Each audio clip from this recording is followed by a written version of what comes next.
Andrew Freris as well joining in. And Andrew, at a time when we're looking at the biggest fall ever for the Dow Jones, one is taken aback by the velocity at which we're cracking.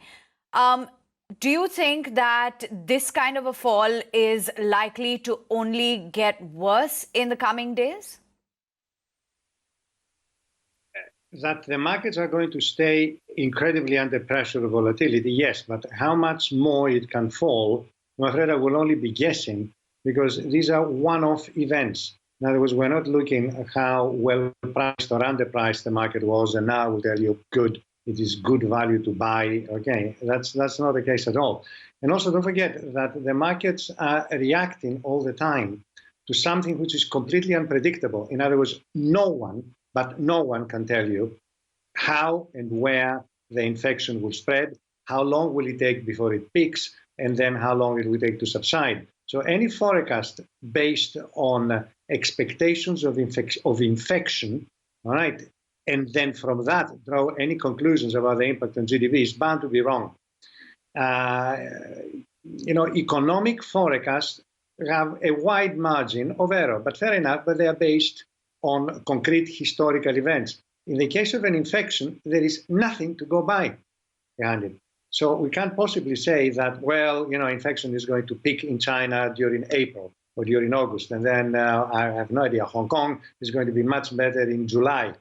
Impossible to say, and therefore impossible. It will be a very poor idea to forecast physical economic events on the basis of the forecasts of the spread of the epidemic. Andrew, should one buy the fall, or should one take? I'm sorry. Absolutely not. Absolutely no.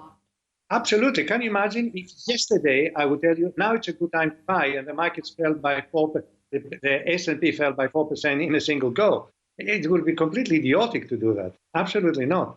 We don't know when the epidemic will stop, and therefore we don't know when the news that drive the stock market are going to get better. Therefore, on the basis of that, how can I possibly tell you that we have finished? That's it. We're better now. Not at all. Really appreciate your time, and thank you for joining us. Now, today will be helping our viewers decode the big sell-off. The big sell-off today is essentially what happened to Dow Jones last night. Are Indian markets likely to react to what happened to US markets last night? Or given that crude is down, Indian bond yields have come down, domestic liquidity is back, emerging market flows are picking up, will Indian markets fall less? Look, you will fall. Now, what is SGX telling you? Let's look at that. Last 3 days, frankly, we managed to brave the fall.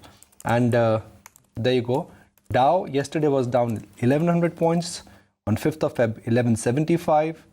8th of Feb, 1000. So it's like 1000. Who's going to add up the numbers? Let's do the maths. I think you're the best at that. Let's do the maths. Yeah, it's about 4,000, about 4,500 points. 4,500 points on, for the biggest benchmark in the world. I guess that is not a small fall, it's a very steep fall.